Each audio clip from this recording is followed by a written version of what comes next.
thoughts on Trump winning and? Perfect. So I asked, he wants to hear what the missionaries' thoughts are about our current President-elect Donald J. Trump. Missionary side.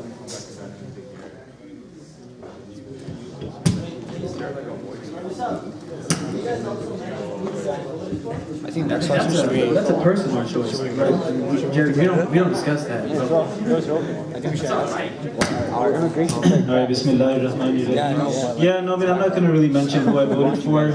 I mean, I'll speak against a candidate, but I won't speak for a candidate because I don't want to abuse the position of Imam to, support a specific candidate. Also, we might lose our tax exemption status if I as an Imam start supporting a particular candidate, because that's part of the regulations. But no, what's our reaction to Trump? No, the only thing that's unique about this election is that Huzur usually doesn't get involved in an election, and especially he usually doesn't get involved in talking about particular candidates. But in this US election, Huzur actually went out of his way and spoke against the statements of Trump that he was making during the election. Not just speaking against a candidate. Huzur is only concerned with issues, with statements. And so there he spoke against some of the extreme statements that he was making. And this wasn't Huzur getting involved in politics, it was Huzur getting involved in the same thing he gets involved with all over the world, which is justice. Huzur is not going to tell us who to vote for, who not to vote for, but if somebody starts actually saying things that go against fundamental principles of justice, then as a person who upholds justice, he's going to say something about that. So that's one thing that was unique about this particular election cycle in the United States. And from that perspective, that's also one thing I pointed out in one of our brotherhood groups in the Majlis Khulam al-Ahmadiyya USA, that there are some Ahmadis who support Donald Trump and were supporting him during the election. And that's our civic right. We can vote for whoever we want to, we can support whoever we want to. But just one thing I pointed out there was that although according to fatwa it is our right to vote for who we want to and support who we want to, but when Huzur has gone out of his way and said that we cannot support somebody who makes extreme statements like that, then for an Ahmadi who is to be an ambassador of the Khalifa to continue to support and publicly support Trump, that's something that maybe his right is fatwa, but it goes against taqwa. So now that the election is over, of course, what Huzur is advising, what our general position is that we support the administration and, their rightful right to rule and, try and be as conducive as law-abiding citizens as we can. But, that's my...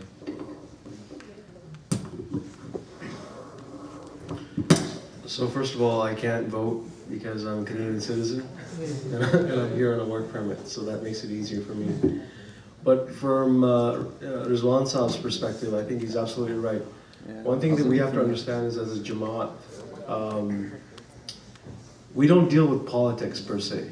We're focused on something totally different, and that's spirituality. And Huzur has also made mention of this, that we are a spiritual group, and leave the politics up to them. As long as we have religious freedoms in these countries, that's the most paramount thing that we have to understand. Secondly, I was reading quotes from Hazrat Khalifatul Masih Salis, the third Khalifa, and he was traveling throughout Europe at that time, and this is the late 1970s. And he had sort of forewarned the community at that time, saying that don't think that you living here in the West will be free from persecution. Don't think that living here in the West, you'll be free from all those obstacles that come in the way of what was going on in Pakistan at that time. It is only then, when you face some pushback, that Islam Ahmadiyyat will progress. And in a funny way, if you think about it, I have gotten more opportunities to present Islam in the places where I'm living, just because of the very fact that this gentleman has caused so much stir, so much uproar. But this also gives us an opportunity as Americans and Canadians, I guess, to form stronger bonds, to come together, and to be more exemplary Ahmadi Muslims, to show the world what we stand for. It should sort of focus our efforts towards that direction, rather than involving ourselves in these frivolous side things that push us off track. So in a way, you know, at the end we have to understand Allah is Rabbul Alameen. All these things are happening in His control. And this is sort of maybe a wake-up call for us as young Muslims living here in the West to make sure we prioritize what needs priority. And that mainly is our spirituality.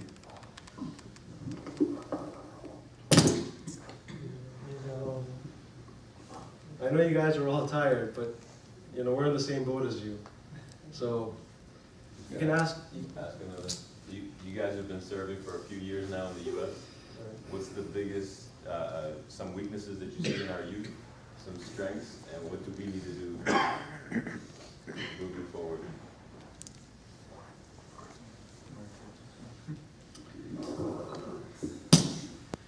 You can't really, yeah. Let me just. Yeah, just not related to this, just related to your last comments. In interview to CBC, you mentioned like governments should not be involved in any religion organization or religion, or should not do anything specific to any particular religion. So if he does what he said, like you'll be banning Muslims, so what is the stand of Jamaat on that? That's why we have Khilafat. Alhamdulillah, you know. I'm just asking, like, what will be like basic steps? Yeah, no, that's a very good question. But there are certain safeguards, I guess, in the American Constitution that have been put into place. And I don't know, probably Rizwan Saab knows more about the American Constitution than I do, but it's very difficult for somebody to pull that off here in the U.S. Yeah, I mean, the president is something that's actually an exaggerated position in the amount of attention it gets, disproportionate to the congressional elections. And there's a lot of checks and balances from the judiciary branch and the congressional branch on what a president can do. But your question is more of a hypothetical. What if he does that? And basically, this is not the first time it's happened. Ahmadis have faced the same thing and worse things in Pakistan, where they've been forced to identify themselves for their passports, or they've been treated as a religious minority based on their religion. So it's not a brand new thing if it were to hypothetically happen in the United States. But if it ever did happen, then all I can say is we'll cross that bridge when we get there. You know, our responsibility is to obey the laws of the land, even if, you know, we are oppressed in the same way that Pakistanis over there are obeying the laws of the land and are not, you know, rebelling against the government even though their basic human rights are being deprived. So, I mean, if Ahmadis in Pakistan are doing that, then there's no reason for us to consider that the situation might get so bad here that we need to do some kind of mutiny or something like that. But as for the hypothetics, then we'll cross that bridge when we get there. That's all we can say. Yeah, the question, it seemed like your question was maybe a comparison of Canada and America, and I can't really do that without getting in trouble. Yeah. I was serving in the U.S., I was saying more specifically. Yeah. What are our weaknesses? No, I think, look, the U.S. has unique challenges, and the Canadian Jamaat also has unique challenges. The challenges that I see, not as weaknesses, but challenges, of course, here in the U.S. is the sparsity of the Jamaat members. You know, I remember growing up in Peace Village or North York or even the Ahmadiyya Board of Peace, where you have a huge congregation. But here, everybody's more spaced out. Second thing is, America has its own sort of identity. I don't know what you want to call it. You want to call it ego, you want to call it self, what do you call it? Righteousness. But that comes across not in our Khuddam a lot, but just in my sort of last 2-3 years being here. You sort of see that we are very challenged in that regard. As Masima last time has talked about ego and how that comes in the form of hindrance to our spirituality. You don't see that much of that in a lot of the other youths as you do here. That's one of those challenges. But on the other hand, very intelligent, very straightforward, very upfront, and very confident. Those are some of the qualities that you see in the Khuddam here.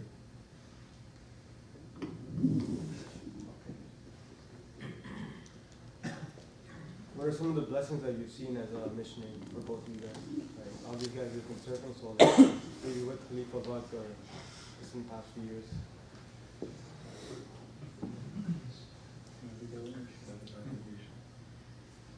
I mean, just one, you mentioned with the Khalifa I worked, I think just a disproportionate amount of time and attention we get from the Khalifa. I mean, now it's gotten to a point where it's very hard to, you know, sometimes secure a mulaqat or to be able to meet with the Khalifa and get time. And so just the way that Huzur has decided to prioritize his time is that he gives priority to those who are waqfin zindagi. And so it does seem quite undeserved sometimes. You know, last time when we went for the USA missionaries went for mulaqat, and so, you know, we got to spend quite a bit of time with Huzur in his office. And it was just by virtue of the fact that we were just waqfin zindagi and that was it. So just, you know, that, just to have that access is a blessing, I would say. That's one of the major blessings.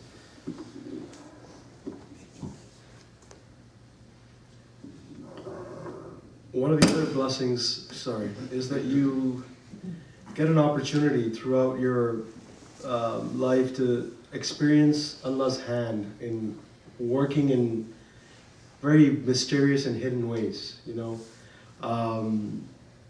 And this is what strengthens not only your faith, but, you know, your family's faith. You know, you have a wife, you have kids. For example, I'm married with 2 children, right? I was just mentioning to somebody, they asked me, well, we just saw you last week in Miami, and the last week was spent at this. Usually your weekends and your time is away from the family. And somehow or another, Allah just keeps taking care of them while you're absent. And you'd be very blessed to have this is sort of something that I can tell the young Khuddam when looking for a spouse, is that it's your spouse that makes or breaks you. You know, if you don't have that support back home, it's sort of hard to do what you're doing. And this is one of the greatest blessings you can say, is you see that every day, and Allah supporting you, taking care of your family back home and the kids and whatnot. So that is a great blessing in itself. Throughout your time in Jamia and as a Madian, do you guys have any personal stories that like really stood out to you guys?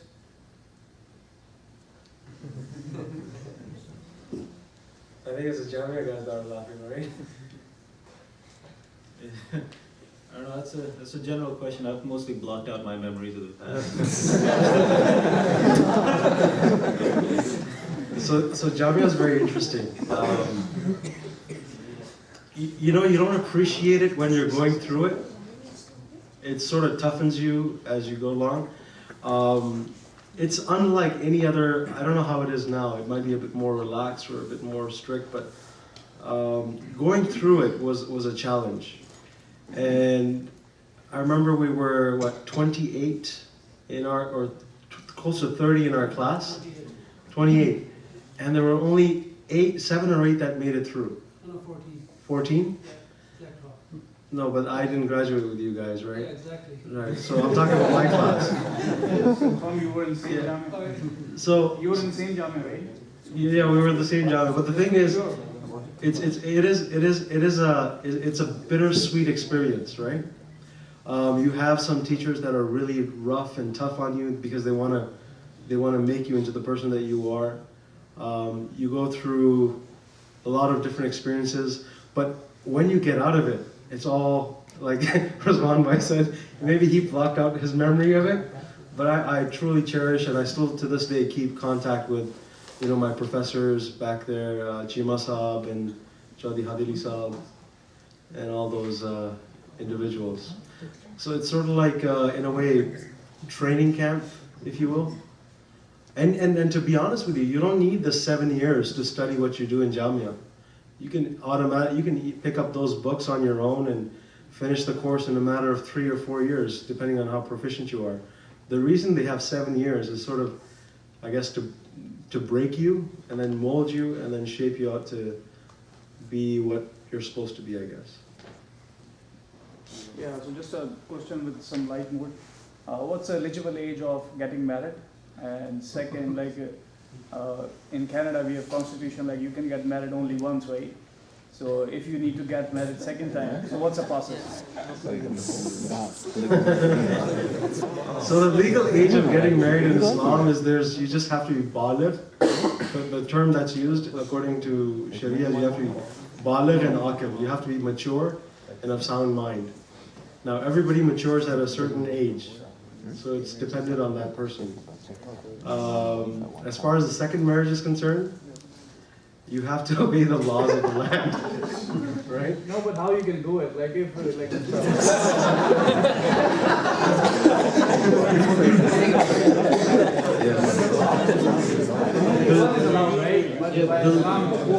The laws of each country are different. I can't speak specifically of US law or of Canadian law, but basically this Hazrat Khalifatul Masih Rahimahullah Ta'ala answered this question, and he said that it doesn't matter what the law says, because the law does not restrict you in how many marriages you can have. It only restricts you on how many marriages you can register.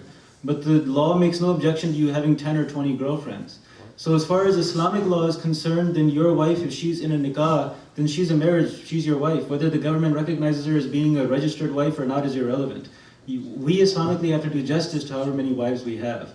So Huzur said, in answer to the question on laws in Western countries, he didn't speak specifically of America, Canada, or England, so I can't speak specifically, but he said that what a person can do is they can just, get married, whether have the nikah announced, whether it's here or whether it's in a country where they do announce it, and then they can live here if he can somehow, if you don't bring her on a spouse visa, it's very difficult, but that's part of being just to our wives, not having a wife in Pakistan we visit once a year for 1 month, that's not doing justice to her. But if, we can bring her and we can do justice and everything, then that's fine. A person can have 2, 3, or 4 wives as long as she's with nikah through the Jamaat system, it's fine. Now, since it's usually an exception, then that's something that we ask permission for. We write to Huzur through because, those kind of exceptional cases are dealt with, but it's not something that in its principle is denied. It's something that is permitted in Islam and it is permitted by Huzur. It's just that, to get the nikah and everything done there, we just have to go through the proper channel, that's all. Yeah, because a couple of people have it, so I was curious how they are managing. No, I mean, the thing is, the managing is difficult because, for example, if your job gives you certain benefits, insurance for your wife, but they don't offer that for your second wife, it's a part of justice that you have to be able to afford not only to give your second wife the same living accommodations as your first wife, but offer her the same type of health insurance or whatever from your own pocket that your employer is already offering for free for your first wife. So this is the level, to have a second wife it requires a level of affluence in the Western world, in the United States and Canada. So there's 2 things. One is doing justice to that wife, fulfilling our responsibilities to her. That's the first thing the Quran has spoken of. And the second thing is doing justice between them, treating them equally. A lot of times what people do is that they'll get married in Pakistan and they'll only spend like a couple of weeks a year with it. That's not doing justice between them. Or they'll bring one wife here and then, she'll be living in, far poorer conditions and with far less, coverage or whatever it is. That's also not justice between them. So the responsibilities have to be fulfilled, and if it is done, then it can be done. Otherwise, as Muslim Maud who said that those people who marry more than once and they don't do justice between their wives, they should be expelled from the Jamaat, because they disgrace Islam and the teachings of Islam by giving opponents an opportunity to attack, by singling out these aspects of behavior of wrong people to show that Islam's teachings are wrong. So those are all the stipulations, but otherwise it's permitted. Yeah, it's expensive, I can't afford it. So in my experience, when somebody says that, I know a lot of people, or my friend asked me a question I want to ask here, sometimes, deep down inside, there's a secret hidden agenda in the heart. So I hope that's not the case. Just for info, like I'm married with 2 kids.